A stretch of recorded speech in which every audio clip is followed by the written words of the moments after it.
বেগম খালেদা জিয়ার সাথে গান করতে গিয়েছিলাম। এটা হচ্ছে মায়ানমার।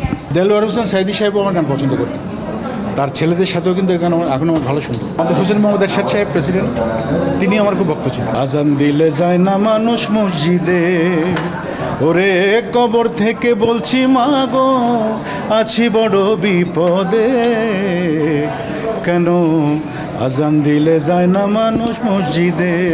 2003 সালে বেগম আমাদের সাবেক প্রধানমন্ত্রী বেগম খালেদা জিয়ার সাথে গান করতে গিয়েছিলাম। এটা হচ্ছে মায়ানমার, আমি আর শাকিলা জাফর।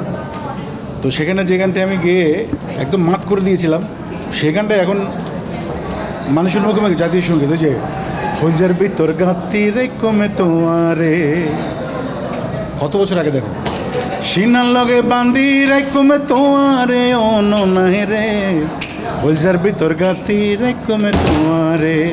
তো ওনার সফর সঙ্গী হয়ে গিয়ে বার্মার রাজা পর্যন্ত এই গানে নেচেছিলেন লুঙ্গি পরে, আমার মনে আছে এখন।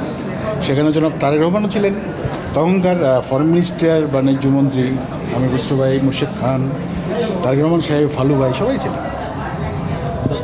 তো এই শেখ হাসিনা আমল আমাকে গান করিয়েছে টানেল ওপেনিংয়ে, সেখানে ডিসি সাহেব আমাকে দিয়ে গান করিয়েছেন। তা আমি গাইতে চাই। দেলোয়ার হোসেন সাইদি সাহেবও আমার গান পছন্দ করতেন, তার ছেলেদের সাথেও কিন্তু গান এখন আমার ভালো শুনতো। এখন দেখা হলো আমাকে জড়িয়ে দেওয়া। তো কোনো এরশাদ সাহেব আমাকে পছন্দ করতেন, খুব ভক্ত ছিলেন। আমাদের হোসেন মোহাম্মদ এরশাদ সাহেব প্রেসিডেন্ট, তিনি আমার খুব ভক্ত ছিলেন। তো রাজনীতি আমার মনে হয় শিল্পীদের রাজনীতিতে যাওয়া উচিত না।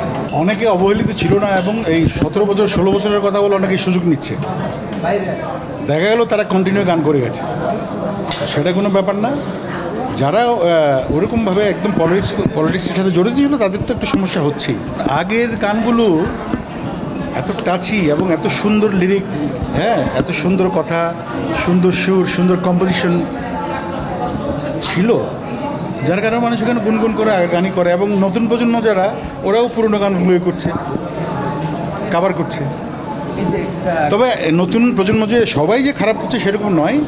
আমি সর্বশেষ হানিফ সঙ্গীদের, আমাদের প্রিয় হানিফ সঙ্গীদের ইত্যাদিতে আমি একটা গান গেয়েছি ইমরানের কম্পোজিশনে, সুরে। গানটা খুব ভালো হয়েছে, আপনারা হয়তো শুনেছেন ইত্যাদিতে। তুমি দুঃখ পাও, তুমি কষ্ট পাও, এই আমি চাই, তুমি বোঝনি এ আমাকে ছিলে চলো নাই, কি করে হৃদয়ে রাখি তোমায়, কিভাবে সুখী বলো দেখি তোমায়, পিরা পাপু। তুমি তুমি তুমি দুঃখ পাও, তুমি কষ্ট পাও, এ আমি চাই। রাত 2টার সময় এটা শুরু করে আমার সুরে গানটা, শওকত আলী ইমনের কম্পোজিশন এবং এইচ.এম. নিপুর লেখা। আমি বলেছিলাম যে গানটা হিট হবে, রাত 2টার সময় ইনশাল্লাহ হিট। আসলে গানটা হিট হয়েছিল।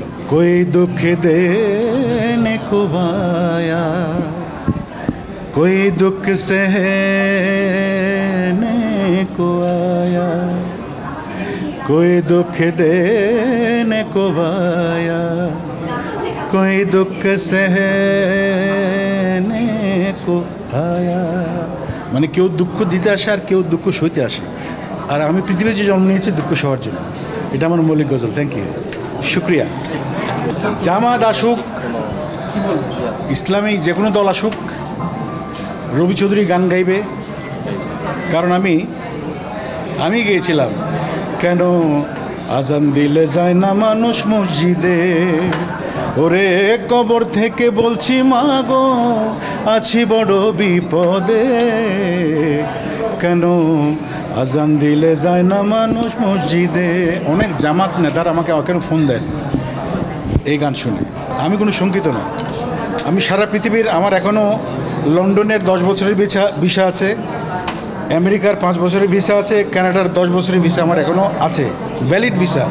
আমি পৃথিবীর কোথাও ছেড়ে নেবো না। আই লাভ বাংলাদেশ, চিটাগং গিয়ে ছেড়ে নেবো। Love you.